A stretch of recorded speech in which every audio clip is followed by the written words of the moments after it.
Hi everyone, it's me Roselyn, and on this video we will fill out the updated form I-134. So all you have to do is go to Google and then type form I-134.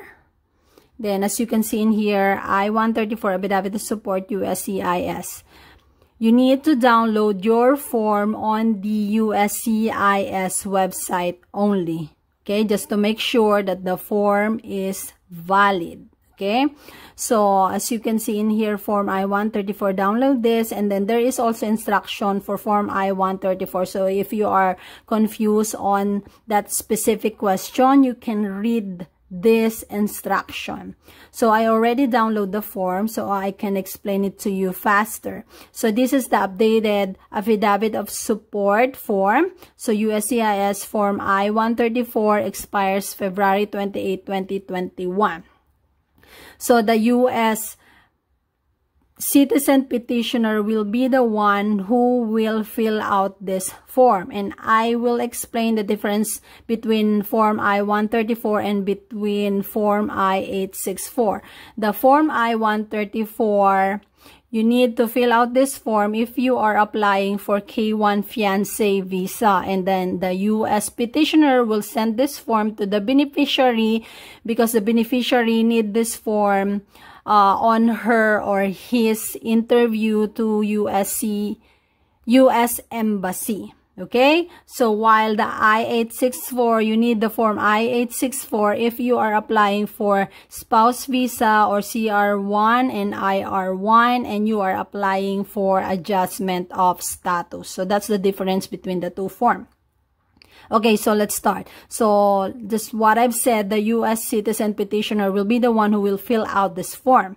So start here, type or print in black ink. Part 1, information about you, the sponsor. So full name, the full name of the U.S. citizen sponsor.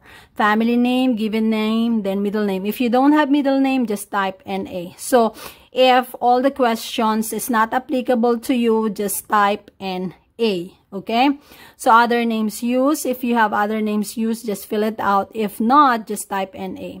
So a sponsor mailing address, so in care of name, then street number, if you live in apartment, suite floor, city, state, zip code, province, and postal code, just type NA, then country, USA. Make sure the address are complete and correct. Okay, so are your mailing address and physical address the same? If yes, click yes. If no, if you answered no to item number 4, provide your physical address in item number 5A and 5H.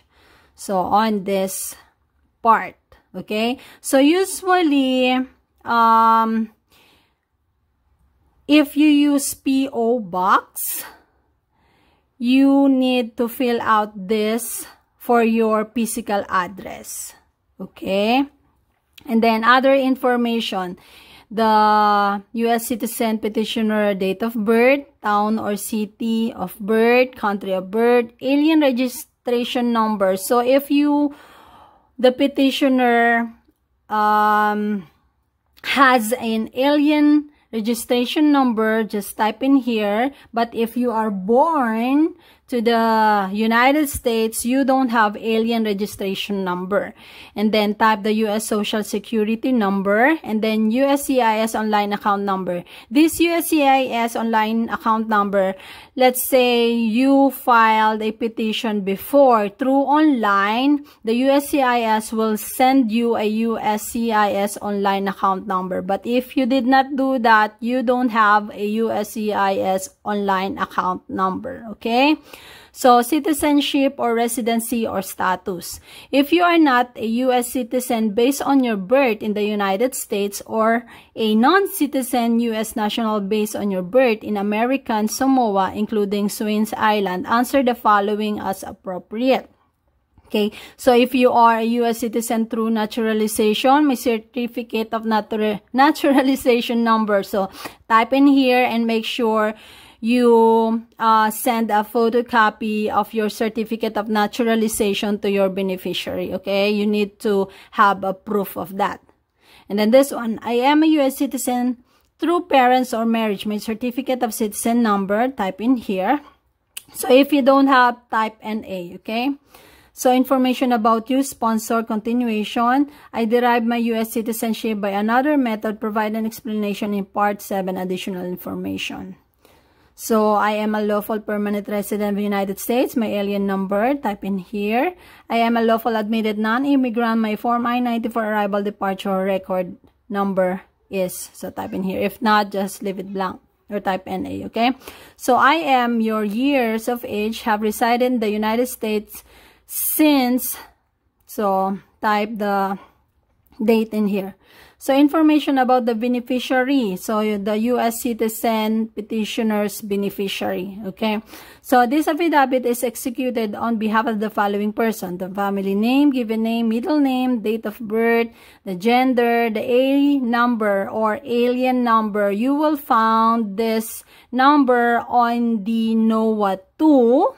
So when you send your application, the USCIS will send you a NOAA 1, confirmation that they already received your application.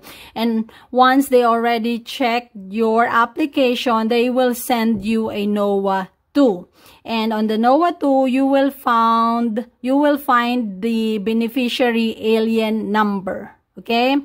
Or if the beneficiary received a copy of Form I-94, so that is the eligibility letter. Usually when the U.S. Embassy send the eligibility letter to the beneficiary, it includes the copy of Form I-94, and you will see the alien number at the top of the I-94 form. But if you haven't received the Form I-94, so that is fine. Just check your NOAA 2. Okay? So the country citizenship of the nationality, then the marital status, then relationship to sponsor. The next, beneficiary physical address, street number, if you live in apartment, suite floor, city, town, state, zip code, province, postal code, country. So make sure that the beneficiary physical address is complete and correct. Like what I've said, the U.S. Embassy will send the documents to the beneficiary. So make sure this is correct. Okay. So beneficiary sponsor.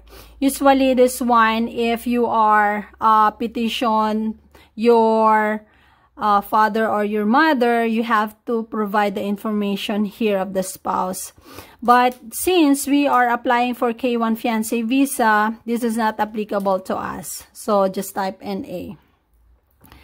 And then next, beneficiary children. If you are applying for K1 visa with K2, so type the name of your children here. But since I don't have any children, so just type NA.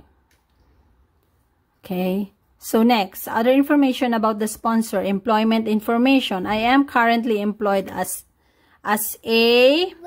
And then name of the employer, if you are self-employed, then current employer address. So street number, city, town, state, zip code, then country. So income and asset information. My annual income is. So you can find your annual income to your 2018 tax return transcript. So if you are self-employed, I have attached a copy of my last income tax return or report of commercial rating concern, which I certify to be true and correct to the best of my knowledge and belief. See instruction for nature of evidence of net worth to be submitted. And then number 4, balance of all my savings and checking accounts in United States-based financial institution. So you need to submit a bank statement to prove how much is your savings.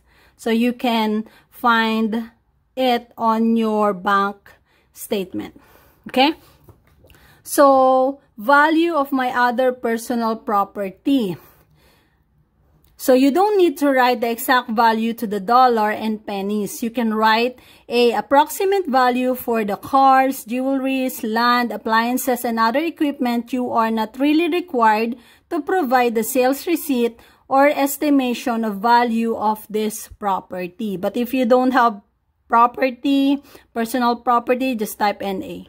Then the market value of my stock and bonds. So you just need to attach the statement from your stockbroker such as Ameritrade, E-Trade that prove this.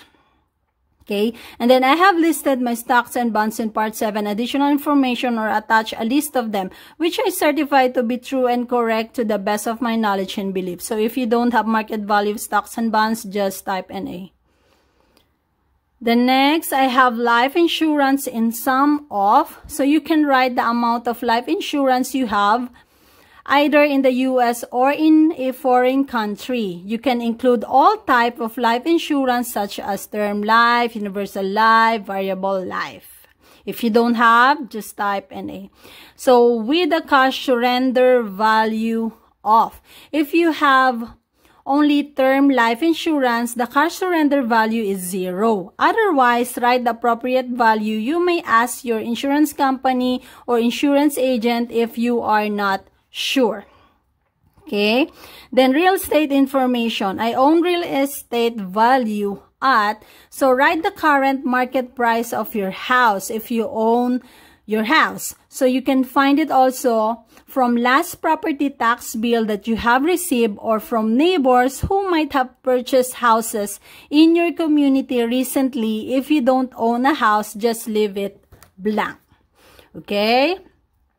And then I have mortgages or other debt amounting to. So just write the amount of loan you have to still pay. If you don't have a house or if your house loan paid off, just write 0. Okay, and then my real estate is located at, so location of your house or real estate if you have one, or if you don't have, just leave it blank or type NA. Okay, then dependents information.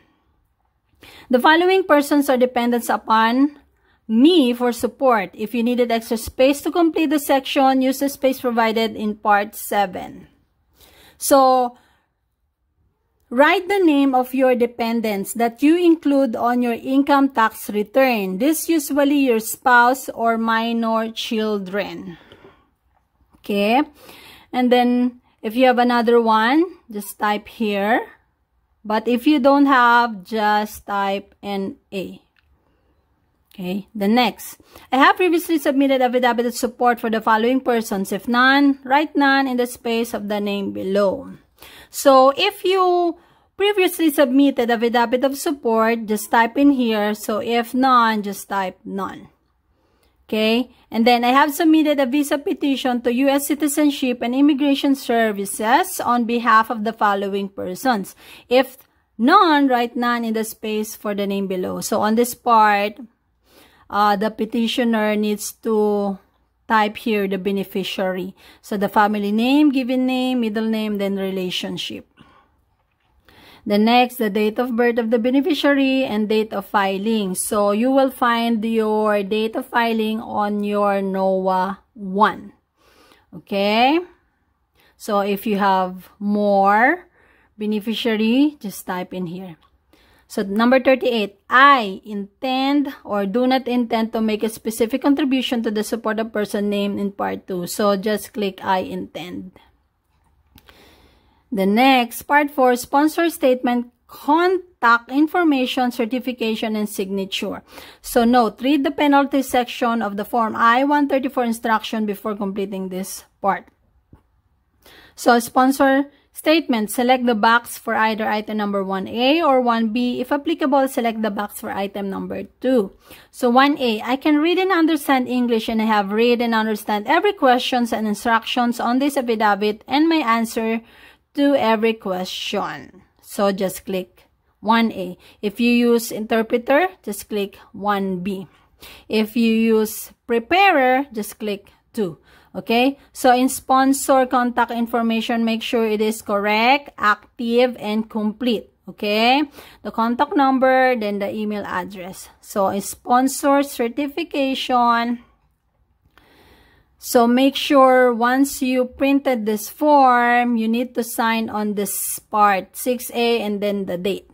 Okay? Then part 5, interpreter's contact information. So if you use interpreter because you don't understand everything on this form, so the interpreter needs to fill out this. So the full name, the mailing address, contact information, and then this part, the signature, and then the date. And then the preparer, let's say the petitioner is not the one who fill out this form, and then other person who fill out this form, so that is the preparer. So the preparers need to fill out this portion. Full name, address, contact number, this one, then signature. Okay? So that's it. So if you have any questions, clarifications, if you are confused, just comment on this video and I will find time to answer you. So I hope I give you an idea how to fill out this form and I hope I help you out. So have a great day everyone. Bye-bye.